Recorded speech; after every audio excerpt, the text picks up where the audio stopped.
Army civil services में आपका स्वागत है। आज का टॉपिक है मौर्य साम्राज्य भाग 1 और भाग 1 में चंद्रगुप्त मौर्य का समग्र अध्ययन करेंगे। और मौर्य साम्राज्य जो है वो इतिहास में सबसे महत्वपूर्ण साम्राज्यों में से एक है और इससे संबंधित क्वेश्चन बहुत सारे आते हैं एग्ज़ाम में। तो शुरुआत करते हैं। मौर्य साम्राज्य का जो कालखंड है इतिहास में वो 323 ईसा पूर्व से 185 ईसा पूर्व के काल, ठीक है। इसको याद कर लीजिएगा, ये बहुत ही इम्पोर्टेंट है कि कालखंड तो मिलाने के लिए आता है कि यहाँ पे सातवाहन आया पहले, कि कनिष्क का शासन, कुषाण का शासन आया या गुप्त का शासन आया, तो आगे पीछे करके पूछता है तो याद कर लीजिएगा कि 323 ईसा पूर्व से 185 ईसा पूर्व। और मौर्य काल से पूर्व भारत तथा उसके सीमावर्ती क्षेत्रों में क्या स्थिति थी, तो सीमावर्ती क्षेत्रों में देखते हैं कि सिकंदर की मृत्यु बेबीलोन में हो चुकी होती है और उसके जो विजित क्षेत्र थे सीमावर्ती क्षेत्र में सेनापति, उसके जो सेनापति थे सिकंदर के सेनापति आपस में संघर्ष कर रहे थे और संघर्ष के परिणाम स्वरूप क्या हुआ कि बेबीलोन की संधि करते हैं और ट्रिपरैंडिस की संधि करते हैं। भारत में देखते हैं कि भारत में क्या था, तो भारत में क्या था कि एक केंद्रीकृत सत्ता का अभाव चल रहा था। मतलब कोई ऐसी केंद्र की सत्ता नहीं थी जो संपूर्ण भारत का प्रतिनिधित्व कर सके। और दूसरा देखिए कि मगध राजा धनानंद था, उसका अत्याचार बहुत व्याप्त था और जनता इसके शासन से बहुत ही त्रस्त थी। अतः इसके परिणाम स्वरूप क्या हुआ कि चंद्रगुप्त मौर्य ने चाणक्य की सहायता से मौर्य साम्राज्य की नींव डाली।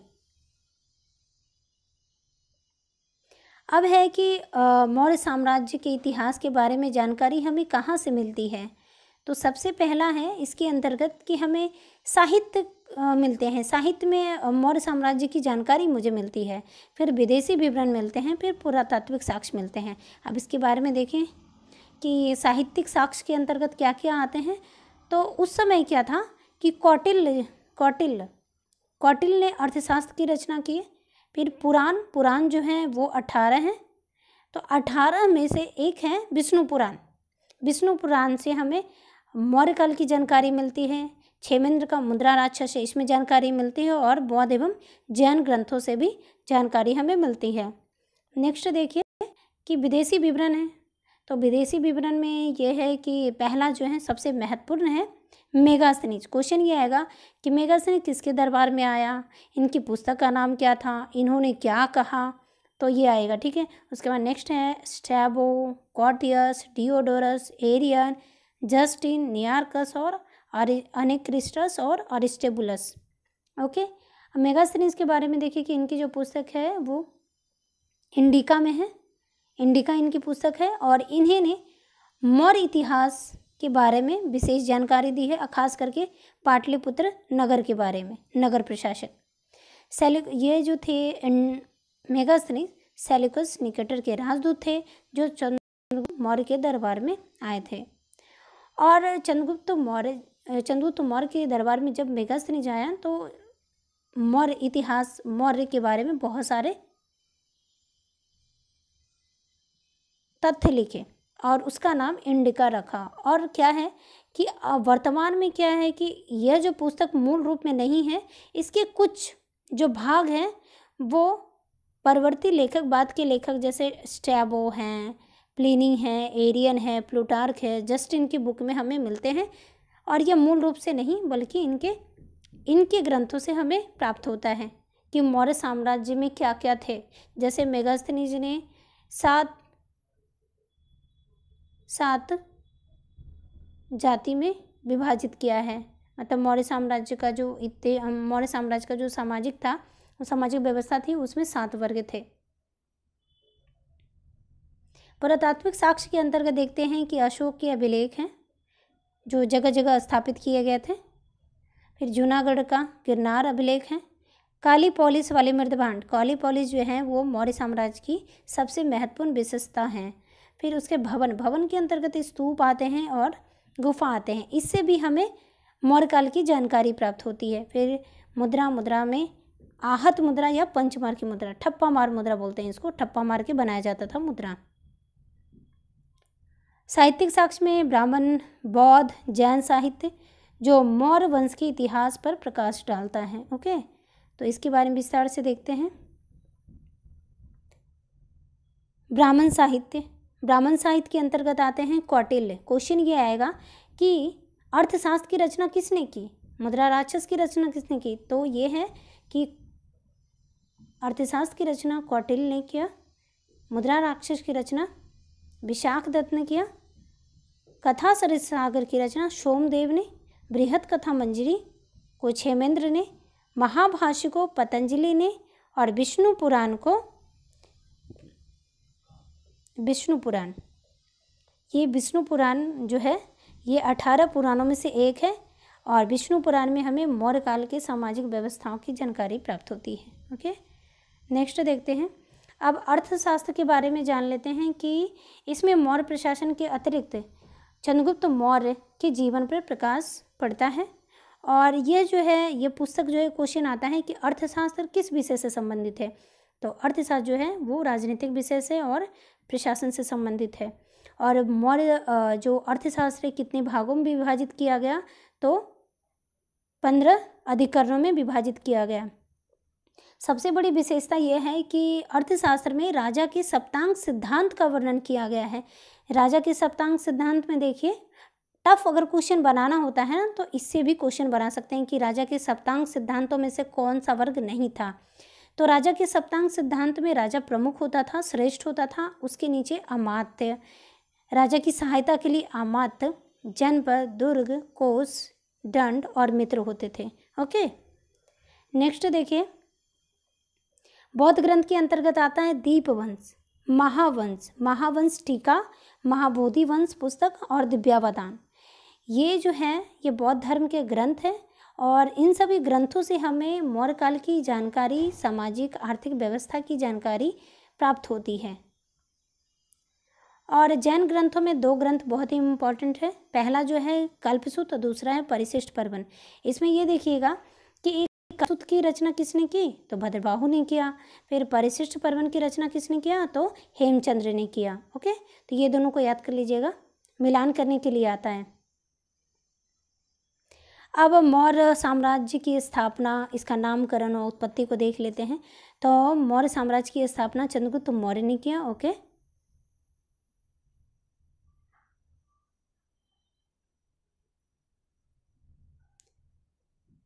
स्थापना चंद्रगुप्त मौर्य ने किया और मौर्य साम्राज्य का जो नाम था मौर्य रखा जो गया था, ये इनकी माता मूर थी, जिसका संस्कृत में अर्थ होता है मौर्य। अतः इसी के नाम के पर मौर्य साम्राज्य का नाम रखा गया। 4वीं शताब्दी ईसा पूर्व में मगध के राजा, नंदवंश के राजा, नंदवंश का अंतिम शासक घनानंद था, जिसको पराजित कर मगध में मौर्य वंश की स्थापना करते हैं और इसकी जो राजधानी थी वो पाटलिपुत्र थी। ओके,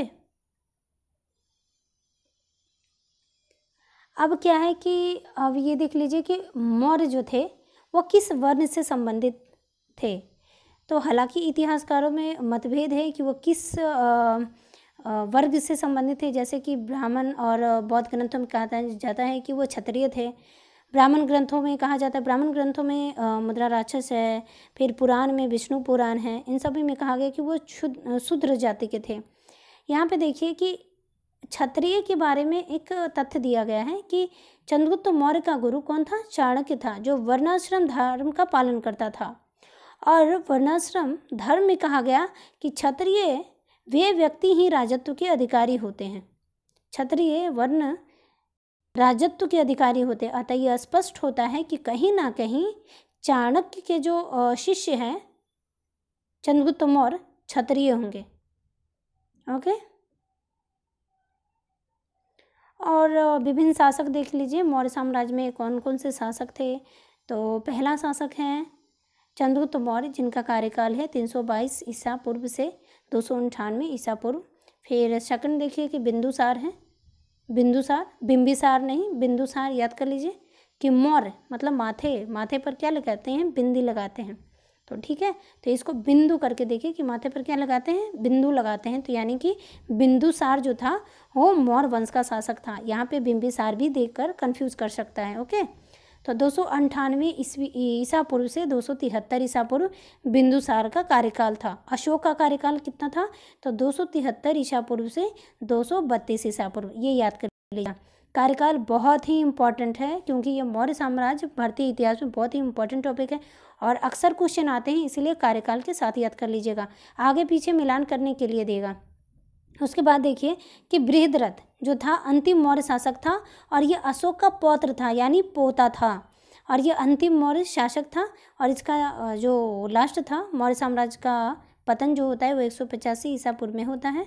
और बृहद्रथ का जो सेनापति होता है वो पुष्यमित्र शुंग होता है जो ब्राह्मण वर्ग से संबंधित है और इसकी सेना ने बृहद्रथ की हत्या कर दी। बृहद्रथ की हत्या कर शुंग वंश की स्थापना करता है। कौन करता है? तो पुष्यमित्र शुंग जो इनके सेनापति होते हैं।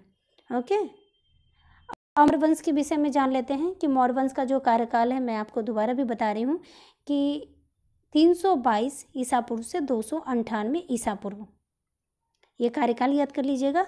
चंद्रगुप्त मौर्य अंतिम नंद वंशीय शासक धनानंद को पराजित कर मौर्य वंश की स्थापना किया। गद्दी पे कब बैठा? तो 322 ईसा पूर्व में गद्दी पर बैठा।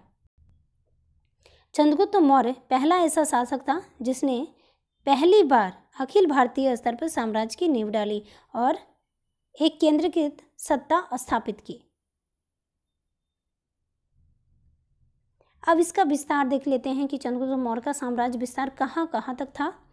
तो कहाँ कहाँ तक था? तो ये देखिए कि उत्तर में कश्मीर था, उत्तर पूर्व में उत्तर पश्चिम में ईरान था, ईरान, और पूर्व में बंगाल था और दक्षिण में उत्तरी कर्नाटक यानी मैसूर तक था। और यहाँ पे देखिए कि कलिंग इसके साम्राज्य में शामिल नहीं था, ये ध्यान रखिएगा कि कलिंग नहीं था। और ये वाला साम्राज्य, ये जो है पाटलिपुत्र, यहाँ देख रहे हैं ये मगध हो गया और ये पाटलिपुत्र इसकी राजधानी थी, मौर्य साम्राज्य की राजधानी। और ये उज्जैन जो प्रमुख क्षेत्र था, ये देख लीजिए पंजाब, ये हीरात है, बलूचिस्तान, कंधार है। मकरान कहाँ था? मकरान पे भी अधिकार था, हिसार तक था, काबुल था। ये कश्मीर नहीं था, ये ध्यान रखिएगा, यहाँ पे कश्मीर नहीं था। क्वेश्चन यहीं से बनता है, ये कश्मीर नहीं था क्योंकि अशोक के काल में कश्मीर का हमको वर्णन मिलता है। और कलिंग नहीं था और सब तो देख रहे हैं। चाणक्य के बारे में जान लेते हैं कि ये चंद्रगुप्त मौर्य के गुरु थे। तो ये चंद्रगुप्त मौर्य के गुरु थे। इनका बचपन नाम विष्णुगुप्त था और अन्य नाम के अंतर्गत कौटिल्य, अंशु, अंगुल व सायन था। और जैसे क्वेश्चन आएगा कि भारत का मैकियावेली किसे कहा जाता है, तो चाणक्य का कहा जाता है। वेदों में इन्हें श्रेष्ठ ब्राह्मण कहा गया है। और इनकी एक पुस्तक है अर्थशास्त्र, जो राजनीति तथा उसकी प्रशासनिक व्यवस्था के बारे में जानकारी देता है। महावंश टीका है, जो बौद्ध ग्रंथ का महावंश टीका है, जिसमें कहा गया है कि चाणक्य जो हैं वो तक्षशिला के निवासी हैं और इनकी माता के संरक्षण में पालन पोषण हुआ और शिक्षा भी प्राप्त हुआ। और एक महत्वपूर्ण यहाँ पे देख लीजिए कि मुद्रा राक्षस में कहा गया है कि राजा नंद ने भरे दरबार में चाणक्य को उसके उस सम्मानित पद से हटा दिया जो उसे दरबार में दिए गए थे। इस पर चाणक्य ने शपथ ली कि वह उसके परिवार तथा वंश को समूल नष्ट करके नंद वंश से बदला लेगा। ओके, तो ये कहाँ जानकारी मिलती है? तो मुद्रा राक्षस से ये जानकारी मिलती है। अब मौर्य वंश के यूनानी विद्वान देख लेते हैं कि मौर्य वंश में बहुत सारे यूनानी विद्वान थे जिन्होंने क्या क्या कहा है। तो जस्टिन के बारे में देखते हैं। पहला है जस्टिन ने कहा कि चंद्रगुप्त की जो सेना है वो डाकुओं का गिरोह है। किसने कहा? तो जस्टिन ने कहा। ये क्वेश्चन आ जाएगा कि प्लूटार्क ने कहा, तो नहीं, प्लूटार्क ने नहीं कहा, जस्टिन ने कहा। फिर जस्टिन ने कहा कि चंद्रगुप्त मौर्य जो है वो सेंट्रोकोटस है और बाद में विलियम जोन्स ने इसकी पहचान चंद्रगुप्त मौर्य से थी। ओके, प्लूटार्क ने क्या कहा? तो प्लूटार्क ने कहा कि चंद्रगुप्त मौर्य ने 6 लाख की सेना लेकर संपूर्ण भारत को रौंद दिया और संपूर्ण भारत पर अपना साम्राज्य स्थापित कर लिया। यूनानी लेखक जो है पाटलिपुत्र जो मौर्य साम्राज्य की राजधानी थी उसको पोलीब्रोथा नाम दिया। पोलीब्रोथा, ये क्वेश्चन आता है कि पाटलिपुत्र को क्या कहा जाता था पहले, तो पोलीब्रोथा कहा जाता था। नेक्स्ट देखते हैं। अब चंद्रगुप्त मौर्य ने एक बहुत ही बड़ा युद्ध किया था। किसके साथ? सेल्यूकस निकेटर के साथ युद्ध किया था। कब? 305 ईस्वी में। यूनानी शासक था सेल्यूकस निकेटर, इसके साथ युद्ध हुआ था और जिसमें सेल्यूकस निकेटर पराजित हो गया था। ठीक है, पराजित हो गया था। पराजित होने के परिणाम स्वरूप, हाँ ये याद रखिएगा कि ये जो युद्ध हुआ था वो सिंधु नदी के किनारे हुआ था। परिणाम स्वरूप क्या हुआ? दोनों के मध्य संधि हुई। चंद्रगुप्त मौर्य ने सेल्यूकस निकेटर को 500 हाथी दिया। सेल्यूकस निकेटर ने बदले में क्या दिया? तो एरिया था, उस समय नाम था एरिया, अराकेसिया क्षेत्र दिया, जेड्रोसिया और पेरिपेनिसदाई दिया। उस समय नाम था एरिया, अराकेसिया, जेड्रोसिया, पेरिपेनिसदाई। वर्तमान नाम में हम देखते हैं कि अभी है हेरात, उसका नाम है, कंधार है, बलूचिस्तान जो पाकिस्तान में है, और काबुल है। इसको देख लीजिए। साथ ही साथ जो सेल्यूकस की पुत्री थी हेलेना का विवाह इसके साथ कर दिया गया। ओके, यहाँ पे देख लीजिए कि अराकेसिया, ये देखिए ये भारत है, ये यहाँ पे गुजरात देख रहे हैं, ये राजस्थान हो गया, और ये सिंधु नदी देख रहे हैं, ये सिंधु नदी, ये सिंधु नदी जा रहा है, ये सिंधु डेल्टा हो गया। और यहाँ पे देखिए कि ये अराकेसिया, सॉरी ये अराकेसिया हो गया, ये कंधार है, हेरात है। ओके, और यहाँ पे जेड्रोसिया है बलूचिस्तान के पास, यहाँ पे बलूचिस्तान के पास। और फिर यहाँ पे देख लीजिए ये बैक्ट्रिया हो गया, ये सब क्षेत्र था उस समय का। नेक्स्ट देखते हैं कि चंद्रगुप्त मौर्य के विजय की जानकारी का स्रोत हमें कहाँ से मिलता है, कि चंद्रगुप्त मौर्य ने दक्षिण पे अपना विजय किया, पश्चिम पे किया, पूर्व पे किया, तो ये जानकारी कहाँ से मिलती है? तो चंद्रगुप्त मौर्य के विजय की जानकारी महास्थान अभिलेख से प्राप्त होता है जो बांग्लादेश में है। और दक्षिण भारत की विजय की जानकारी की चंद्रगुप्त मौर्य दक्षिण में भी विजय किए हैं, तो कहाँ से जानकारी मिलता है? तो तमिल ग्रंथ अहनानूर और मुरनानूर, साथ ही साथ अशोक के अभिलेख है, जो अशोक के अभिलेख दक्षिण में पाए गए हैं, उससे यह मिलता है कि चंद्रगुप्त मौर्य का जो साम्राज्य था वो दक्षिण में भी था। ओके, नेक्स्ट देखिए शाहगौरा ताम्रपत्र, यहाँ पे अभिलेख हैं और ताम्रपत्र हैं, रुद्रदामन का जूनागढ़ अभिलेख। तो यहाँ देखिए शाहगौरा ताम्रपत्र है जो गोरखपुर में मिला है, गोरखपुर, और एक है महास्थान अभिलेख जो बांग्लादेश में मिला है। और इन दोनों का मतलब क्या है कि इसके विषय में क्या कहा गया है कि अकाल के समय किए जाने वाले राहत कार्यों के बारे में हमको विवरण मिलता है कि अकाल काल में मौर्य शासक ने राहत कार्य पहुंचाए हैं। किसमें मिला है? तो शाहगौरा ताम्रपत्र जो गोरखपुर में है, और दूसरा है महास्थान जो बांग्लादेश में मिला है। ओके, रुद्रदामन का जूना अभिलेख देख लीजिए, यहाँ पे गिरनार दिया हुआ है रुद्रदामन का।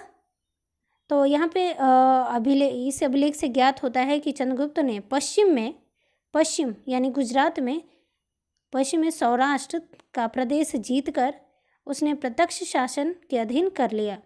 मतलब कि गुजरात के सौराष्ट्र को अपने प्रत्यक्ष नियंत्रण में कर लिया। और गिरनार जो है, गिरनार के विषय में देखिए कि गवर्नर पुष्यगुप्त ने सुदर्शन झील का निर्माण कराया। ये जो गवर्नर थे ये मौर्य शासक के गवर्नर थे। किसके समय थे? तो चंद्रगुप्त मौर्य के समय थे। ठीक है, और इन्होंने सिंचाई के प्रबंधन के लिए सुदर्शन झील का निर्माण करवाया। अब धर्म देख लेते हैं कि चंद्रगुप्त मौर्य का जो धर्म क्या था। तो चंद्रगुप्त मौर्य जैन मतानुयायी थे। उसने अपने जीवन के अंतिम चरण में सिंहासन को छोड़कर जैन मुनि भद्रबाहु से जैन धर्म की दीक्षा ली और श्रवण बेलगोला यानी कर्नाटक में जाकर 298 ईसा पूर्व में उपवास द्वारा शरीर त्याग दिया। क्वेश्चन यहाँ पे ये बनेगा कि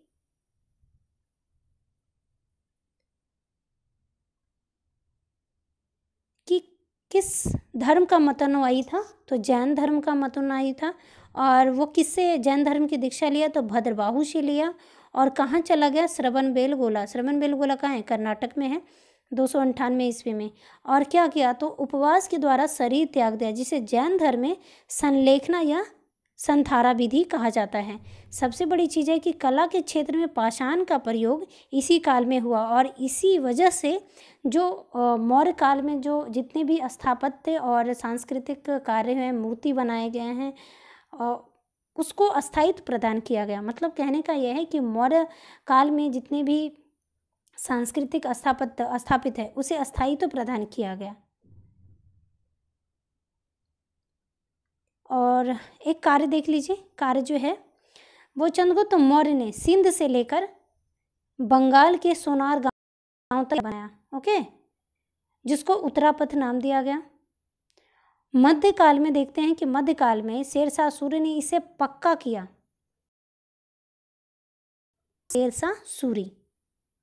आधुनिक ब्रिटिश काल में देखते हैं कि GT road, British governor general Auckland ने इसका नाम जीटी रोड रखा, ओके। और वर्तमान में क्या इसका नाम है, द्वितीय राजमार्ग NH2 नाम है। देखें, प्राचीन काल से ही चल रहा है उत्तरापथ, जो वर्तमान में NH2 है, नेशनल हाईवे। नेक्स्ट देखिए, अब मूल्यांकन है कि चंद्रगुप्त मौर्य का मूल्यांकन किस आधार पे करते हैं।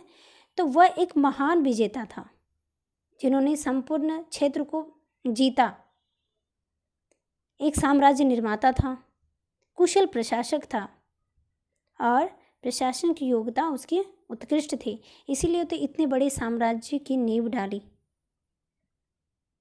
और ये समाप्त हुआ। वीडियो अच्छा लगे तो आप अपने दोस्तों को शेयर कीजिए।